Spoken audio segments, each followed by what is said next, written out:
Selamat bergabung kembali di mata kuliah Paleontologi GL 2171. Saya Mika Rizky Puspaningrum dari KK Paleontologi dan Geologi Kuartar, Fakultas Ilmu dan Teknologi Kebumian. Tema bahasan minggu ke-13 kali ini adalah mengenai fosil vertebrata. Dan pada segmen terakhir ini kita akan lanjutkan dengan aplikasi fosil vertebrata. Jadi, apa saja sih kegunaan fosil vertebrata? Yang pertama akan kita bahas di sini adalah mengenai biostratigrafi, kemudian untuk merekonstruksi evolusi, kemudian untuk interpretasi paleoekologi, dan juga interpretasi paleoklimat, dan kemudian selanjutnya adalah untuk rekonstruksi paleobiogeografi, dan untuk analisis sejarah dan kebudayaan manusia.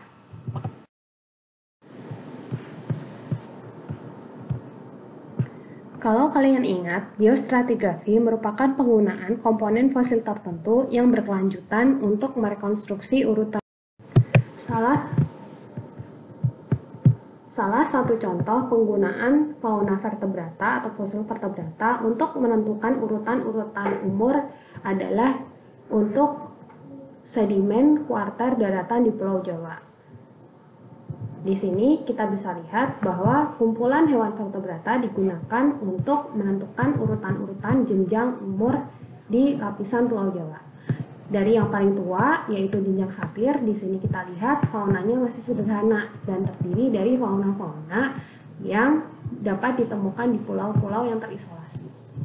Kemudian jenjang sisaat, di sini faunanya mulai kompleks dan banyak. Kemudian jenjang kadubus, jenjang trinil, jenjang landong yang rata-rata faunanya kumpulannya sama, hanya berbeda di tiap jenjangnya.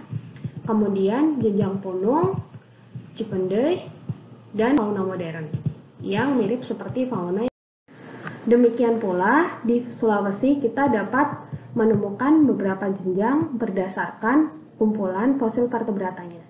Mirip dengan di Jawa, kalau di Sulawesi kita bisa lihat fauna yang paling tua yang kita temukan di Sompe itu terdiri dari fauna-fauna yang sederhana dan sedikit. Jadi dia jumlah spesiesnya masih sedikit dan sederhana.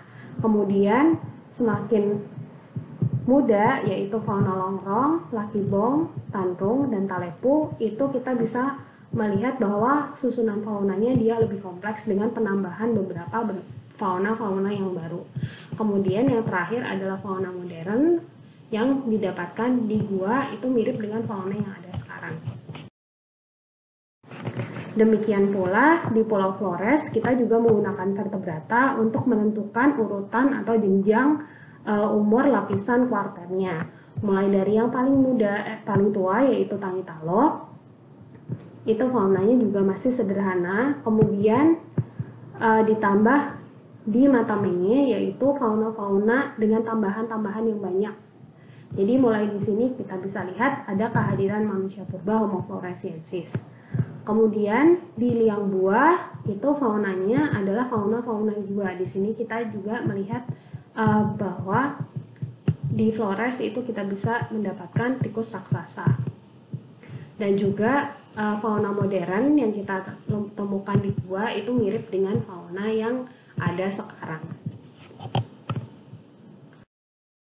Untuk biostratigrafi kita juga dapat merekonstruksi sejarah evolusi dari fosil vertebrata. Nah, ini sebenarnya prosesnya mirip dengan biostratigrafi, jadi kita mengurutkan fosil-fosil yang kita temukan berdasarkan umur-umurnya.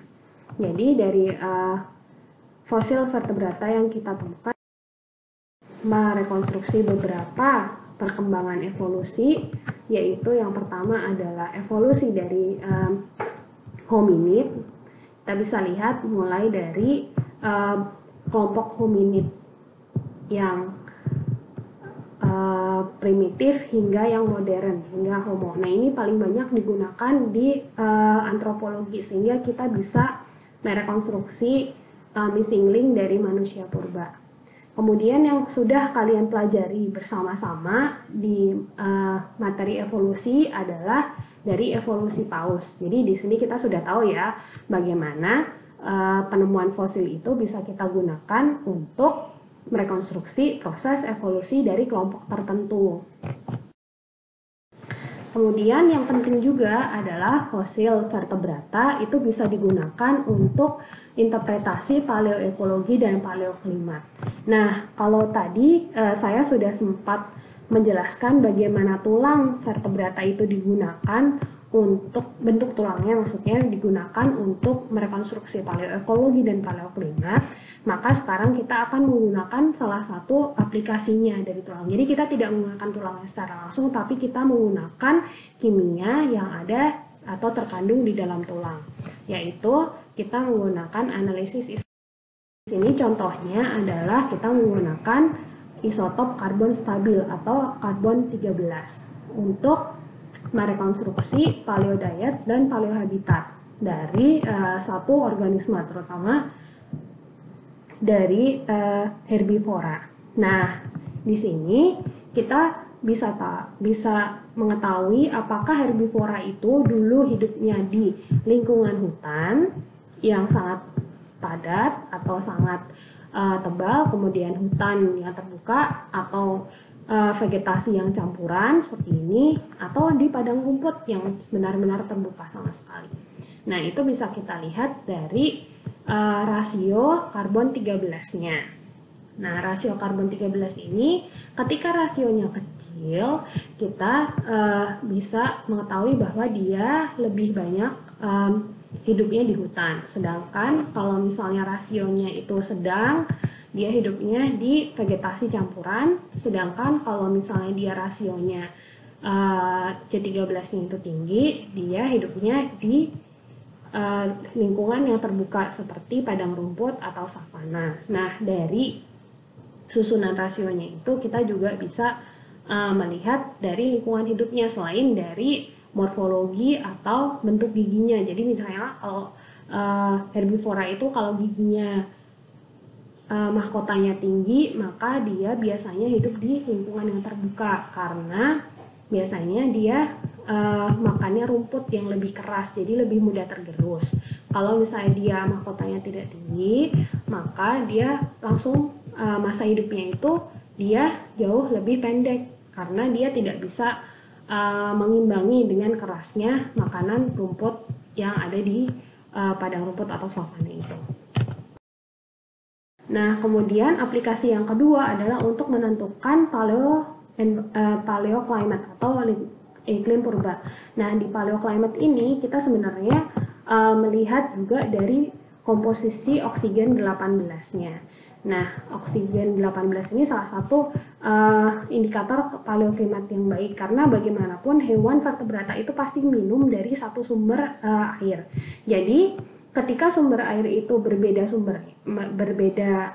iklimnya, dia akan memberikan signal oksigen 18 yang berbeda karena pada saat dia kering dan basah itu oksigen 18-nya akan berbeda. Jadi pada saat iklimnya itu kering, oksigen 18 itu karena dia lebih berat, maka dia akan tetap di perairan, sedangkan oksigen 16-nya akan menguap. Sehingga rasio oksigen 18-nya pada saat musim kering itu di perairan dia lebih tinggi daripada pada saat penguapannya tidak begitu banyak atau musim yang lebih lembab. Jadi ketika kita mendapatkan rasio oksigen 18 yang tinggi di gigi atau di tulang vertebrata, maka kita bisa tahu bahwa pada saat itu lingkungannya kering, sedangkan rasio oksigen 18 yang lebih rendah akan memberikan pengertian bahwa pada saat itu iklimnya tidak begitu kering dibandingkan pada saat oksigen 18-nya tinggi. Nah, ini salah satu contoh analisisnya, yaitu dari suksesi atau pergantian spesies-spesies gajah yang ada di jenjang-jenjang umur yang berbeda di Pulau Jawa. Jadi kita bisa lihat di sini mulai dari umur yang paling tua, kita bisa lihat bahwa lingkungan di Jawa itu tadinya itu lebih banyak hutannya. Kemudian pada saat sudah di Pleistocene tengah dia lebih banyak padang rumputnya, kemudian di Pleistosen akhir kembali lingkungannya dia lebih didominasi oleh hutan. Demikian juga dengan oksigen 18-nya, dia juga mengikuti. Jadi pada saat lingkungannya itu menjadi lebih kering, dia oksigen 18-nya relatif lebih tinggi dibandingkan ketika lingkungannya itu menjadi hutan.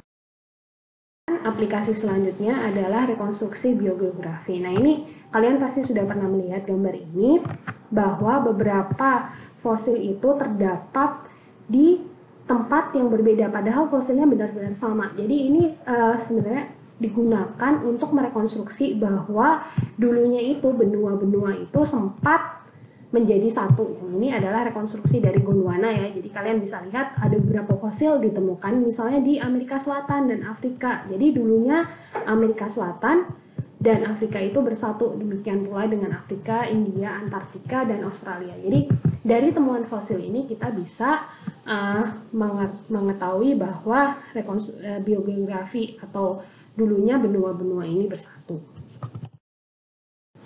Kemudian yang terakhir adalah untuk aplikasi sejarah dan kebudayaan manusia. Jadi kita bisa lihat kalau misalnya tadi masih ingat mengenai taksonomi dan juga penyebab dari kematian dari salah satu populasi dari fosil itu sangat sering kita gunakan di ilmu arkeologi.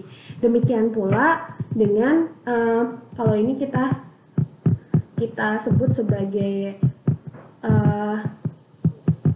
tanda-tanda yang ada di tulang. Jadi kita melihat tanda apa yang ada di tulang sehingga kita tahu apakah tulang itu dulu pernah diolah atau misalnya terpotong atau apa oleh manusia. Jadi kita tahu bahwa sebenarnya tulang-tulang ini dulu pernah digunakan manusia, baik sebagai individunya digunakan sebagai makanan atau digunakan sebagai alat. Atau kalau misalnya goresan-goresan ini kita temukan di tulang manusia purba atau manusia yang kita dapat sekarang, kita bisa tahu apakah penyebab dari kematian individu ini. Apakah kalau misalnya ada kerusakan tulang di sini, misalnya di tengkorak, kemungkinan dia matinya karena pernah dipukul sehingga bagian sini dia tulangnya berlubang gitu ya. Atau misalnya ada bagian-bagian lain yang di sini dia terpotong, nah mungkin dia matinya karena diserang oleh binatang buas atau diserang oleh manusia yang lainnya. Yang terakhir juga di sini adalah contohnya ada ini di Spanyol. Jadi di Spanyol ini kita menemukan sebuah bone bed atau kumpulan tulang-tulang dari hewan. Ini semua adalah tulang hewan. Dan ternyata di setiap tulang ini terdapat gores-goresan yang merupakan gores-goresan yang dilakukan oleh manusia yang dulu tinggal di situ. Jadi kita bisa melihat bahwa dulu manusia purbanya itu dia menggunakan atau memakan atau memangsa hewan-hewan jenis apa saja. Jadi itu salah satu aplikasi paleontologi vertebrata yang bisa kita gunakan saat ini. Demikian bahasan kita mengenai fosil vertebrata. Sampai jumpa lagi di pembahasan-pembahasan lainnya. See you later, alligator!